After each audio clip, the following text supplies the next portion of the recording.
Diagnostic Project, Rafael Gonzalez, MAN 6289, Fall of 2017. My name is Rafael Gonzalez. For this assignment, I interviewed 9 employees in the Financial Aid Department at FSW. Just to give you a quick background, FSW was founded in 1962. The student population currently is about 17,000 students. Programs include bachelor's, associates, and certificates. For this assignment, I interviewed 9 employees in the Financial Aid Department, ranking from Senior Specialist, Level 1s, and Level 2s. The Financial Aid Department seeks to help students get awarded aid so that they can attend school. Organizational development and change is inevitable, and it is vital for the continued growth and success of any organization. The Financial Aid Department has recently experienced changes in roles and responsibilities, leadership methods, and their overall goals. While change is scary, it is usually positive, and it allows for organizations to change and grow with the times.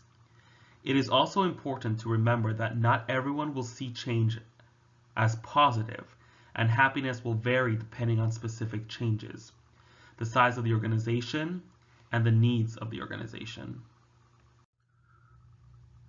When conducting the interviews and writing a report on the data that was collected, I found that many of my coworkers are not satisfied with their current role and the way things are being handled within the department. There are a few areas that need to be addressed by the leader in the department to rectify the way most employees feel. With the changes that are taking place, there are a few areas that employees feel particularly unhappy with. I will be looking at the 4 areas and addressing why it is important to keep them in check so that a balance is maintained. They have low morale and motivation, and they feel as though their opinions are not being considered when changes are being made. I learned that morale is a huge part of creating motivation and drive in the workplace, just as it is a huge part of successfully implementing change. Without team morale and proper motivation, there would be no gains, and the department would fail completely, which would create a domino effect and impact other areas of the college. Employee happiness and satisfaction is such an important aspect of running any successful business, especially when we are addressing employees that are constantly interacting with the clients and consumers. There is a ripple effect that takes place when there is an unhappy work environment, because it moves from the employee to the client, and from the client it could make its way back around to the manager, who then lashes out at the employee, worsening the situation. I learned that it is important to make the client happy, but not at the expense of the employee. Everyone matters in the business world, especially those that produce what the client needs.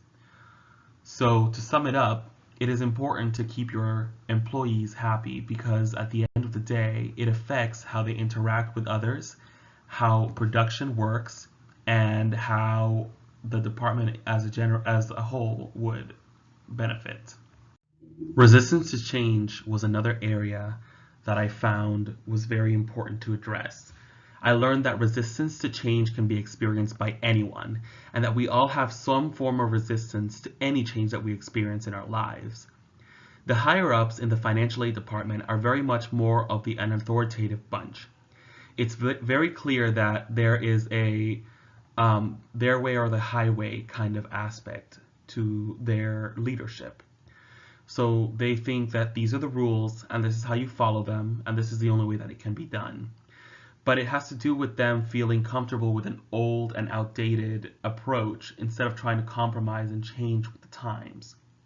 While change is taking place, the approach to the changes is very much an outdated one. This can be detrimental to the department, and from what I gathered with the interviews, it will eventually start affecting production and turnover rates.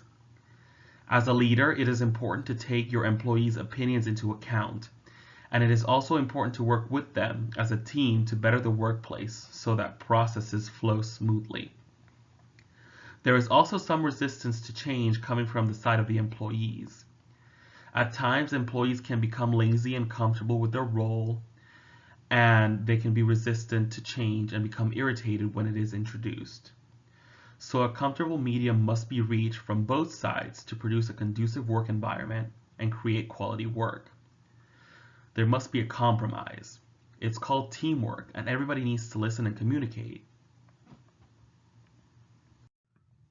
Leadership is a very important aspect of any successful business. There needs to be a self-assessment so that they can understand, especially the director, that everyone deserves equal treatment and respect when it comes to the workplace. A leader should lead and not simply manage. There is a difference. There should be no preferential treatment, and everyone should be awarded an equal opportunity to advance and grow. There should also be more of an emphasis on training. As a leader, it is important that your subordinates are trained and skilled to perform their duties to the best of their abilities. Your reflection as a leader is affected by your employees' success and happiness. With change, everyone's role is changing, and that is why training is vital. It is important that as a leader, you are humble and willing to work as a team member. You must listen to what they have to say because they are the ones that are helping to create success for the department. You must help them to reach their full potential and strive not to hinder them or tear them down. Employees need to be treated with respect, and they need to know that you want the best for them and that their interests matter. Speak with them, address their concerns, and implement a solution. As a leader, one should take the time to address all issues with employees and gather information that is beneficial to the success of the department. Once the information is gathered and all areas are covered, then the leader should implement the best method that will satisfy as many employees as possible. Without a proper leader and a concrete approach, change would fail. It takes a true leader to listen and relate to the employees' concerns when it comes to change. Communication was the final area that I felt was important to cover. I learned that communication really is the key to success in all areas of life. A good business depends heavily on good communication to thrive and succeed. As important as the previous lessons were, I believe that communication can fix any other problem in the workplace. It all stems from bad communication. I learned that a leader needs to be open and honest with employees about updates, changes, and any other aspects that could affect them. It helps to create trust and transparency, which leads to mutual respect and increased morale and motivation. With increased morale and motivation, productivity increases, customer satisfaction increases, and revenue tends to increase as well. It is also important for the leader to have employees that are willing to critique and offer other solutions to problems that may arise and changes that are taking place. It is important to let them know that you are open to suggestions and comments. This will also serve to build trust and respect. It will also allow for subordinates to let the leader know when they are being too stubborn or harsh or when they have stepped out of line. It creates a better environment and a better connection. Better communication would create better leaders, a higher tolerance for change, and higher morale and motivation. It solves them all. Communication and transparency will ease any change and transition that is taking place. Thank you.